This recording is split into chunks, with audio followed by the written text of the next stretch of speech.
All right, welcome to another edition of the Southeastern Sports Network podcast. I'm Robbie Rhodes, happy to be with you here this week, along with our normal host, Harris Beal and Alan Waddell, bringing you a little talk about Lion football, talking about last week's game against UIW and looking ahead to this week's game, the homecoming game against the Lamar Cardinals at home against Strawberry Stadium. It's now time for our interview segment. It's brought to you by Gateway Ford in Ponchatoula. And our special guest interview this week is Paul Girard, the voice of Strawberry Stadium, the voice of the University Center, the longtime public address announcer for Southeastern Athletics. Paul, boy, it's really happy to have you on here. It's somebody you're a guy we wanted to get on this podcast for a while, and I'm glad it's all coming together and having you on. Thank you for being with us tonight. We appreciate it. Oh, Robbie, great. I'm been looking forward to it. So it's good to be here with y'all. Well, I think that you're kind of in the same boat as us guys that do radio. People hear a voice, but you don't have a face to it. And when you see that face for the first time, you think to yourself, that's exactly what I thought he looked like, or that's not at all what I thought he looked like. So, you ever had anybody walk up to you and say, "You're Paul Girard, you do public address at Strawberry Stadium or the University Center," just because they've never seen you before? You ever had that happen to you? I think the funniest one that it was, I'm a lector at Holy Ghost, and so that means we do the readings there during the Mass. And so I was the lector that day at Holy Ghost. The Mass is over. We're walking out through the gathering area, and this little boy comes up to me, and he's got his dad in tow. And he says, Dad, that. So his daddy says, "My son says that you're the voice of the Lions." He says, "He recognized your voice. Is that true?" Of course, the dad did not believe that was the case. And I said, "Yeah, that's me." Children never lie, right? They always well, Robbie. Well, look, I've known Mr. Paul literally since I was a kid, and my earliest memories of him doing. We didn't have Southeastern football. We were doing. Paul, I've just known you for majority of my life now, and I don't even know how'd you get into this. How'd you get into this? What was the first time you?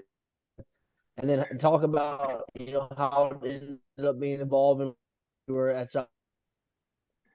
Yeah, it started back when my son Paul IV was at St. Thomas, and I guess it was his sophomore year, and the person that was doing public address there at for St. Thomas was not able to continue doing that, and so they needed someone to do it. And so I said, "Okay, I'll do it." And so I did that for the 2 years that Paul was playing football, and then he graduated. And they came to me the next year, and they said, "Well, your daughter still goes to school here. You can keep doing it." And so I continued that while Whitney was still there. And then I guess around that time, I don't know if any of y'all remember Pat Tobler, but I'm sure Alan does. But, Pat's boy was at St. Thomas and playing basketball. And he says, "Paul, we want you to do basketball for us."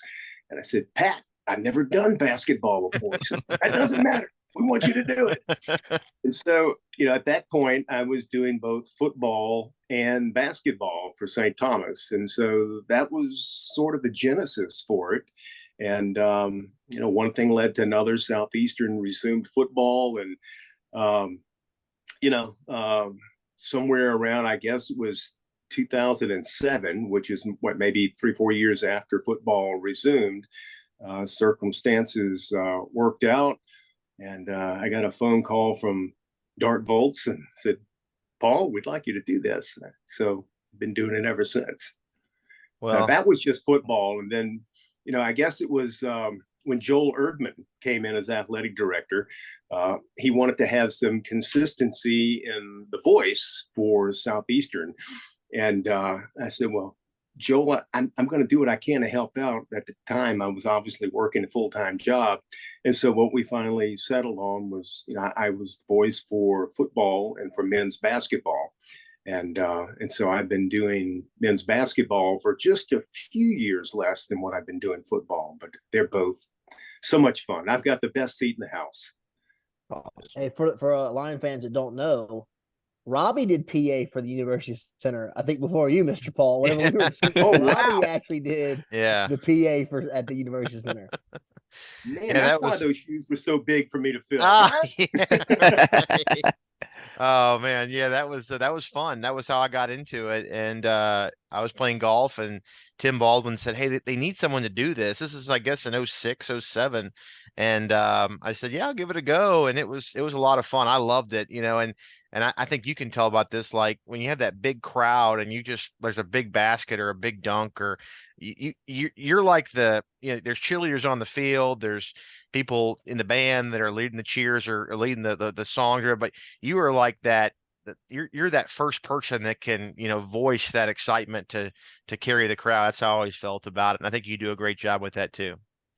Well, thank you. It's a funny thing, and probably more so with basketball because you're home sooner after a basketball game. But after I do a basketball game and I get home, it literally takes me a couple hours just to wind down and go to sleep, which was kind of tough because we'd have those Wednesday night games and I was commuting to New Orleans for work. So you'd get home about 9:30.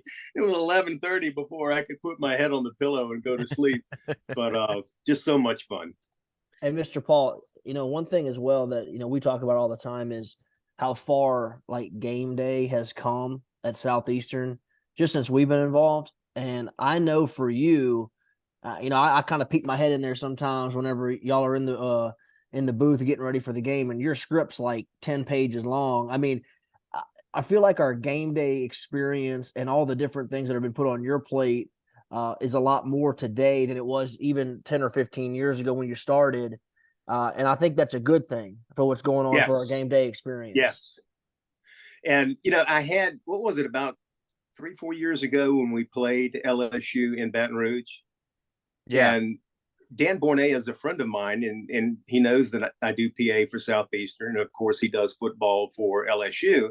And so as soon as that schedule came out, he sent me a text message. He says, "Hey, I'd like you to come to the press box for the game." And it was a great experience. And while, obviously LSU flagship university, and there were a lot of things going on. As I looked at their game day and I looked at some of the elements that we have here at Southeastern, we've got a great game day experience. And certainly some of our stuff may not be quite as automated or fancy, but the nuts and bolts are there, and the Lions are really doing well. And to piggyback on what Alan said about that room is a busy body room these days. There's 20 people in there nowadays. It seems like when that all is going on.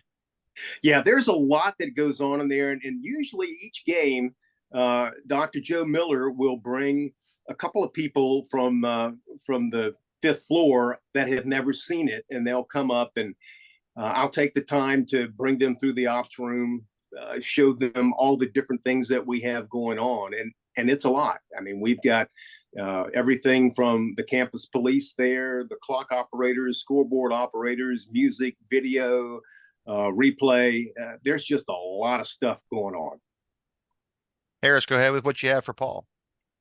So, Mr. Paul, when was the first time you decided to do the "That's Another Lions" first down? Like that's such a staple in Strawberry Stadium. It gets the crowd going.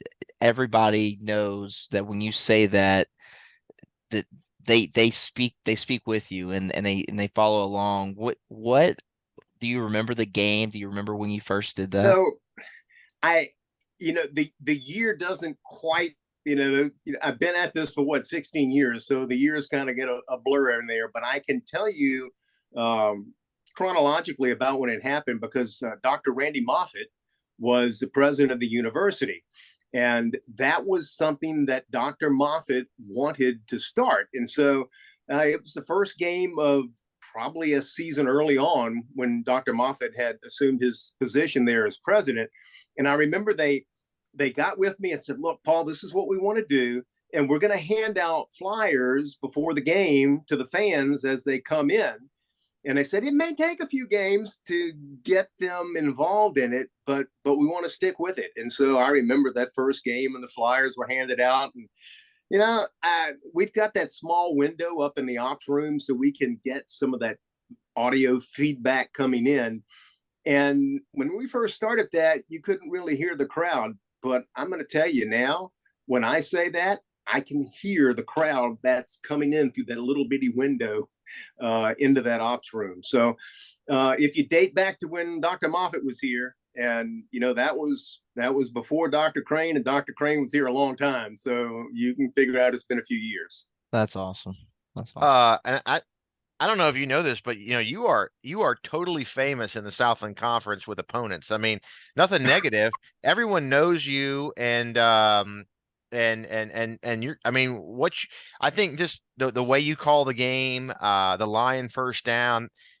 People when we go on the road, Don't forget about touchdown Lions. Yes, that's right. yeah. I mean that is you have a legacy that you've developed around the Southland Conference, and that's I think that probably means a lot to you, that you just people recognize you, people really appreciate the work you do. That's why we do it, I'm sure. Yeah, absolutely. I mean, I'm an alumnus of Southeastern, and will bleed green and gold. So it means a lot to me to be able to do that for the university. And we try real hard to give our athletes a real great home experience, whether that's in the university center or whether that's at Strawberry Stadium. And they don't see you much in football, but basketball they do. And I remember it was a game, and the football team had come over to support the basketball players, and it was before the game, and they were sitting there, and they don't really know me. They hear my voice, but they don't recognize my face. And so I went back and talked to a few of them and mentioned a couple of lines that I use in the stadium. And it was so fun to watch those football players as their eyes just got real big and they realized, oh my goodness, this is the guy that's on the PA system. Yeah. Mr. Paul, let me give you a quick funny story. So Mark's not with us tonight. He's doing his real job, but he has a clip of you doing touchdown Lions, like where you held it for 10 seconds. I mean, it's a good one. It's one of your good ones. All right. And like usually on Saturday morning, we have a little group thread, and he will send it in our group thread to get everybody, to get everybody excited. And, so we always enjoy that. But I know that we're kind of tight on time, but I want to ask you, look, we've sat up there for all these years. We do different things. Obviously, we're in the radio broadcast, you're in the PA announcement. We all kind of have our favorite memories inside Strawberry Stadium. Do you got one for us? I mean, maybe one of the good games or one of the great calls that you remember? There's a couple, and I'll try to hit them quick. As far as plays, and this one doesn't really go back very far. It goes back last year, the game against UIW. And the thing that sticks out of my mind about that, it was that play that we scored that touchdown at the end of the game.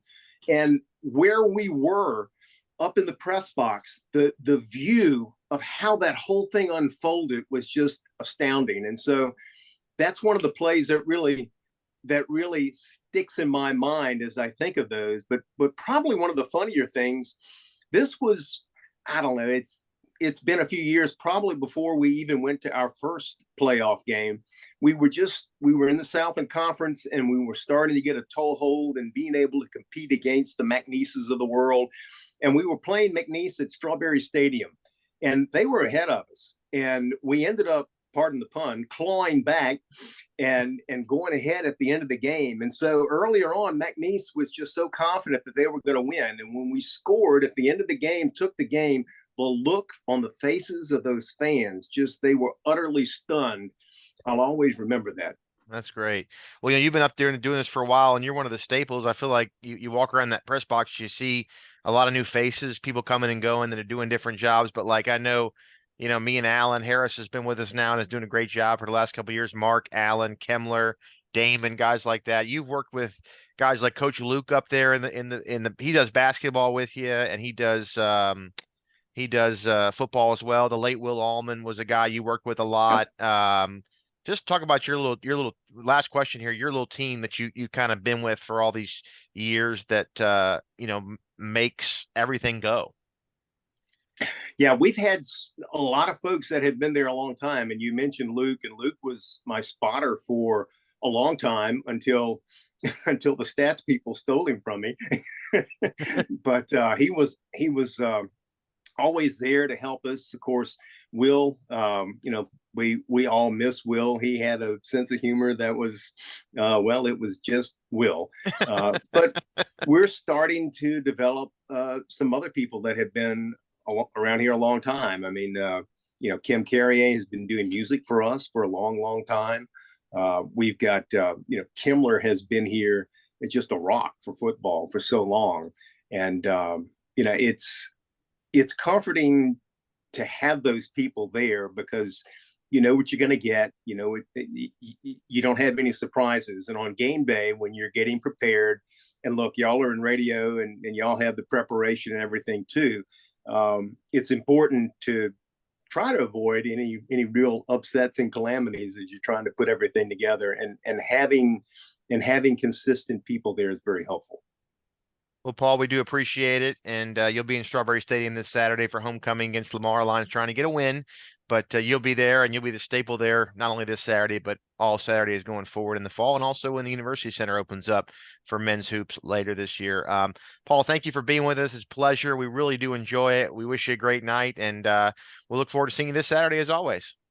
All right, line up, guys. All right, thanks. Thanks, Paul. All right, Mr. Paul. That's Paul Thank you. Girard, the PA announcer for Strawberry Stadium and the University Center, being nice enough to give us some time today for our interview segment. It's brought to you by Gateway Ford in Ponchatoula. Guys, Paul's great. He was really someone that I wanted to get on here, and I know you did too as well. I hope we hear him 30 lot. times Saturday. Yeah. Look, I hope we hear him a lot Saturday. Harris, did y'all play games at Strawberry Stadium when you were at Hammond? We played St. Thomas for Battle of the Hammond Cup. Yeah. And I'll tell you, listen, when I was in school, and now that's been 20 years ago now, but we played our home games at Strawberry Stadium, and it wasn't turf. I mean, we didn't have football then. Southeastern didn't have football, so that was our home stadium. And I mean, literally, all the football I know from my high school days through college, Paul Gerard there.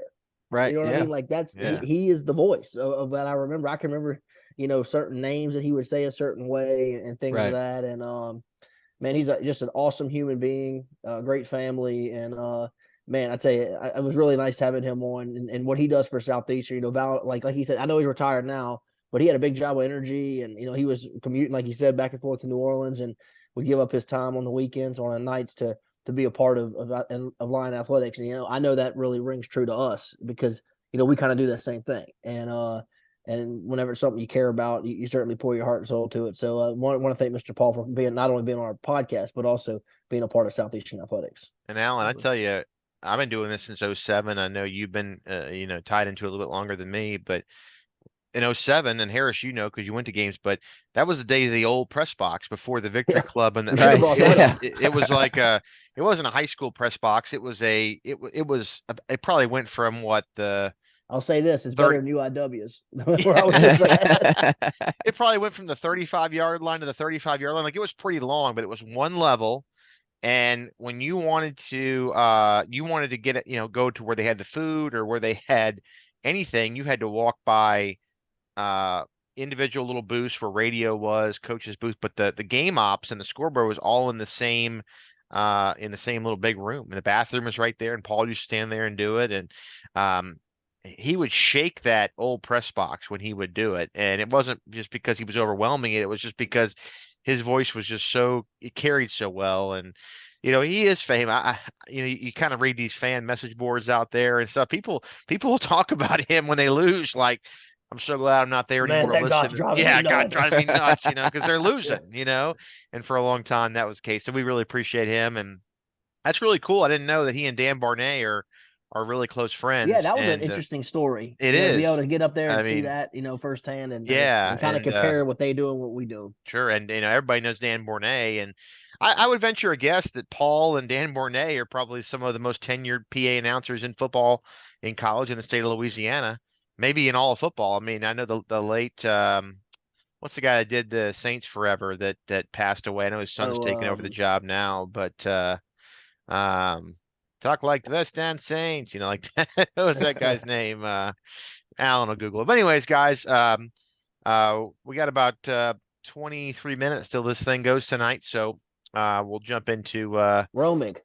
yeah, Jerry Romig. That's right. He was a long time. I know his son's doing Now it his son now. does it, Mark. Yeah. Yeah, Mark Romig does it now. So but that's cool. I mean, and yeah, I did do it before Paul. I was nowhere nearly as good as Paul. I couldn't pronounce the names as well as Paul, as Alan can tell you.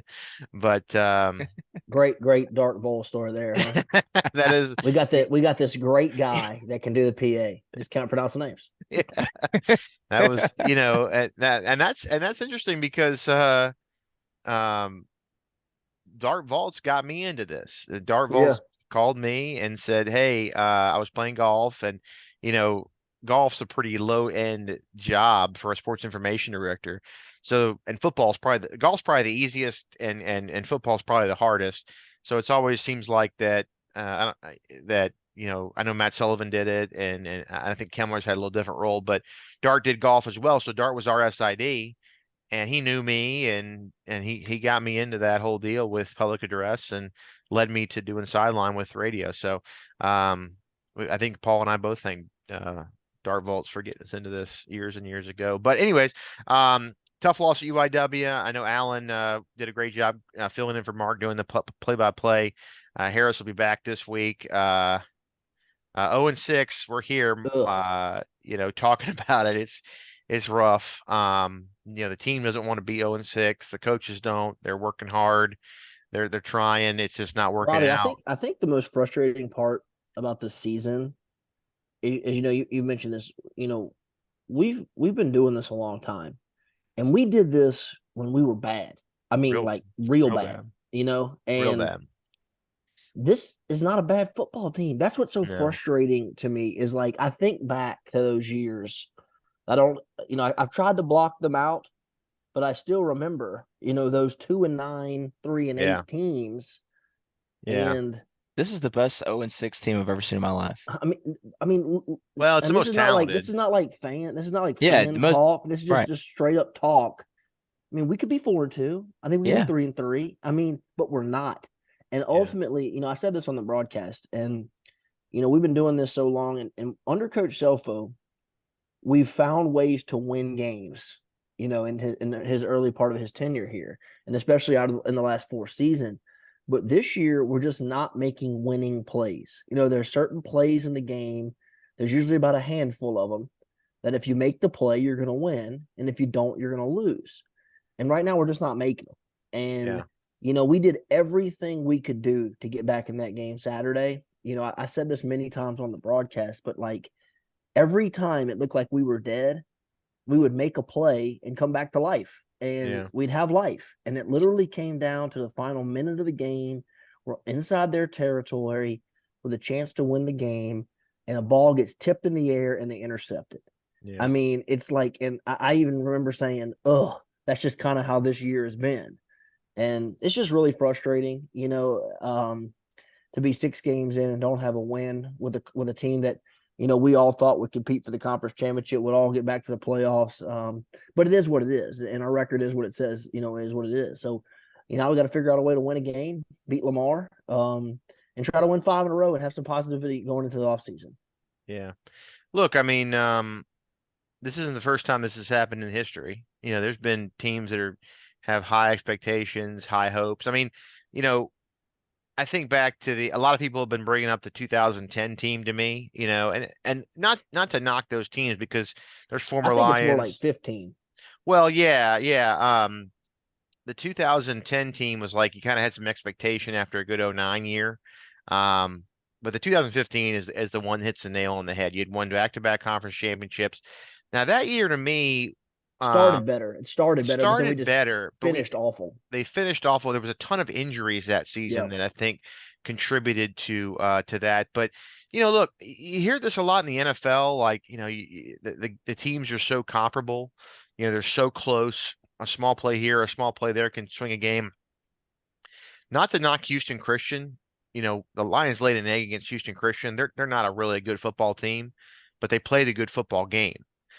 Outside of that, and the other 5 opponents that the Lions have played this year are all really good football teams. 2 FBSs, which you can take that for what they are. But just take a look at the other three FCS teams you played. You play UIW, top 10 team, Tarleton, who's 5-1, and then Eastern Washington, who Top 25. is a top 25 team, who has Yeah. played a really tough schedule and has three losses against. I mean, they're 3-3, but they've had a loss to an FBS. They lost to the Bison in Minneapolis, where the Vikings play, and they lost a close one to Idaho, Yeah. who's number three in the country.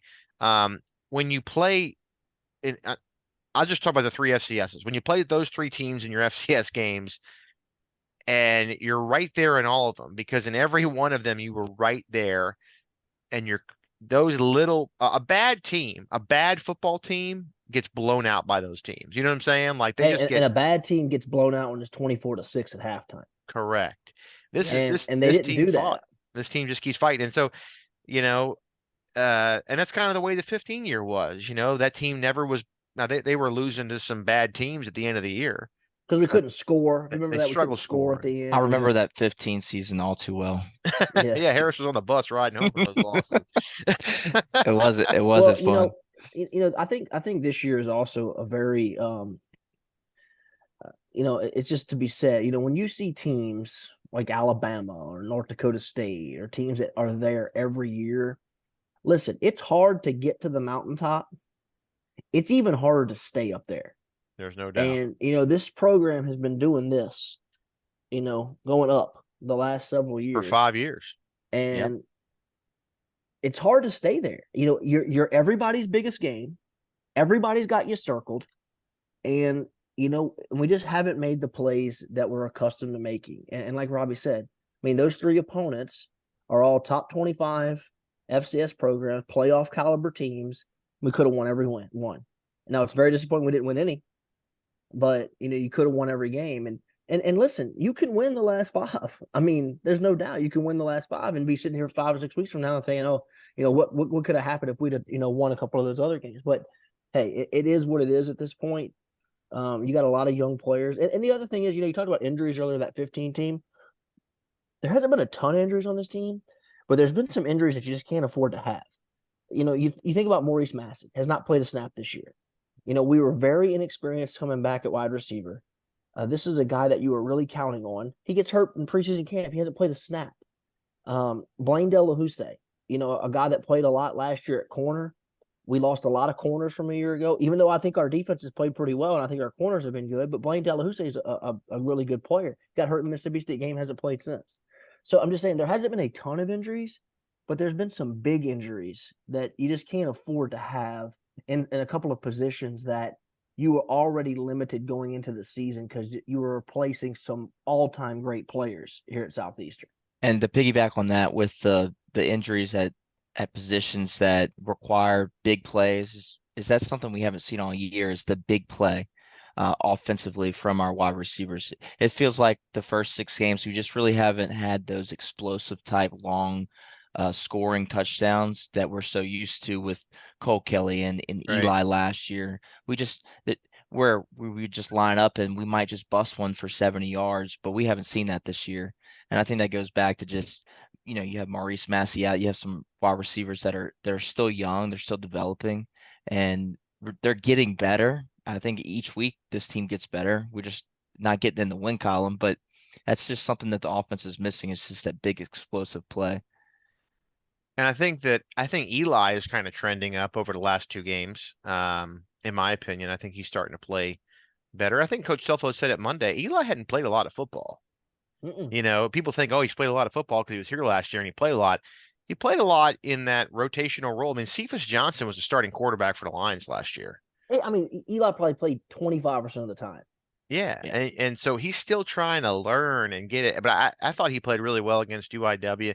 And to go back to Alan's point, and we got about 8 minutes left, but I'd like to get your both y'all takes on this. But like the injuries, but like no one's talking about, and maybe people blow it off, and maybe everybody's facing it, but I don't think there's anybody in this league, especially that's faced like we do. You have Jack Henderson, you have Gage Laverdane, you have Bryce Cage, you have Dom Serpiglia, and you have Zay Alexander. Zay Alexander that are all starting and Hey, Darius playing. Harry. I and mean, guys yeah, that played a lot, yeah, playing. I mean, but those guys really are playing. I mean, Bryce is at Texas State. You have Jack's at Minnesota. I mean, these Minnesota. guys are playing big roles, and some of them are playing in FBS Power Five roles. When you talk about Jack and Zai, and then you have Gage is one of the best wide receivers numbers wise. Look it up. I know he's been battling an injury the last couple of weeks, but Yeah, the first 3 weeks of the year, Gage was the leading receiver in the nation. yeah, and Dom is a starting center for probably one of the best teams in the Mac. in the MAC. So, Yeah. those are huge losses. And I know the portal's here and everybody's losing portal kids, but you know, Nobody got hit like we got hit. nobody got hit like that. Not in this league. And you can see how good they are because of the impacts that they're making other places. And the So, thing is like the everything that you know about how to recruit and how to build a team, you can just throw that out the window because it's, and I think this is a learning curve for our staff and for the program and not just our staff. I think it's happening all over across the country. But literally, in the old days, you have a guy like, let's just you're using Jack Henderson, for example. He had 2 years left. You didn't have the guy ready to replace him, ready to go. yeah. You know what I mean? Now, you almost, if you sign a good freshman that plays a lot as a freshman, you better have somebody to replace him the next year. Right. And it's just the way you build your football team structurally is going to look different. And now, look, I know our coaching staff is going to do everything in their power to keep all of our good players here. And hopefully we can do that. But it's just realistic of what's going on right now in college football. It's a free for all. And hopefully, now hopefully you're going to see some of that. Because look, another thing is we didn't take a lot of transfers this year. I mean, you look at McNeese over there, they took 21. That's not working out very well for them. So look, there's no one size fits all. UIW took a lot of transfers and it's working for them, but I don't think they're as good as they were last year.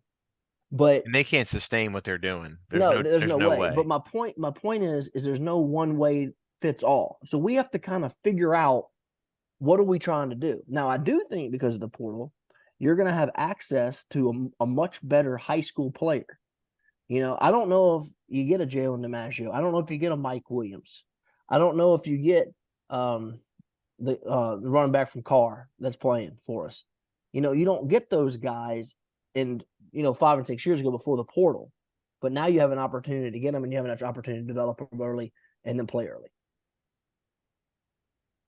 Yeah. I mean, and it's going to continue to be, it's the reality. It's not going anywhere. And you got to find a way to live with it.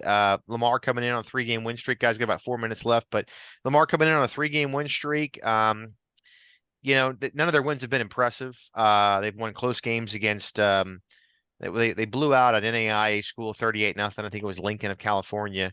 And then they won a close game against Houston Christian. And they I think by 2, I think 21-19. I think sorry, I have that in front of Robbie, me. Mark brought this point up a couple weeks ago. We talked about Houston Christian, but I think the example actually goes more to this Lamar team than any team we've faced. This reminds me of the 2012 Lions. Ron Roberts' first year here at Southeastern.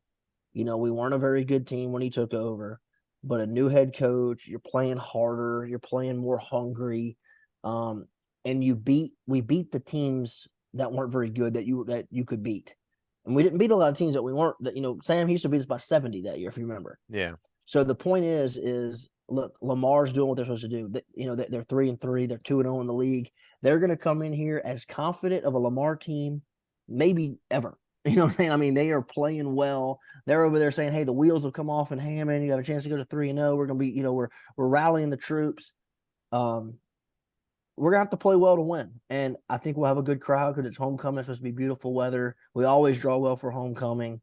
And I think we'll win Saturday. I don't think it's going to be easy, but I do think we'll win Saturday. Harris? Yeah, I mean, Lamar, new head coach, they're coming in, with kind of a chip on their shoulder. They had a terrible year last year. They're rebuilding. And like Alan said, they're playing harder, clearly. It's hard to win in the Southland and be consistent in the Southland. We've seen that. But they have a chance to go 3-0 in conference play, which is a huge pat on the back to their new head coach and a good confidence boost for that program. On the flip side is that I do think this Lions football team is a lot better and more talented. And I think that the Lions will come to play for homecoming. It's gonna be a big crowd. It's gonna be a nice crowd, good weather, and the Lions hopefully will get their first one of the year and kind of end the Lamar hype that they have in Beaumont right now. And a rough stretch for the Lions. I mean, you could finish the year 5-2 in the league. I mean, that would be really impressive. I mean, it would say a lot about this team and the staff. You got to And win one before you can win five. that's Yep. right. And That's right. this team could easily fold it and quit, but they just keep battling. If you can go I don't 5-6, think that'll happen, Robbie. I really Nah. don't. I think the second half at UIW shows that. We got about a minute left here, but go ahead, Alan. I was gonna say, I think a team that's built like what we just played in San Antonio, where you have a bunch of guys that came in, that kind of team that might fall apart. But Yeah. I just don't think this team is gonna do that. And Yeah. Keep we'll see how battling. it plays out. But I think we'll keep playing hard. Yeah, and you know, you got to have a push into recruiting. The playoffs and the conference. I mean, you're not mathematically eliminated right now, but I mean, look, you basically are. 2 losses, you're probably out, especially a loss to UIW, because I don't see them losing twice the rest of the way. I mean, they're not as good as they were, but they're still really good. And so, we'll see what happens, but you just got to try to finish on the best note you can. And this is an opportunity to get right and try to play good. And Lions have played better the last 2 weeks against good teams in Tarleton and UIW. So, hey, why not now? Why not us try to get a win and get off the 0 column and get in the win? So, guys, thanks for being with us. I want to thank our special guest Paul Girard for being with us. I appreciate him. Boy, it was fun, and we'll do it again next week. Mark will be back, and we'll talk hopefully about a win against Lamar and get ready for Northwestern State the following week. So, for Harris Beal and Alan Waddell, I'm Road saying good night. We'll see you next time. Line up, everybody. Line up. Thanks. Line up. Touchdown, Lions.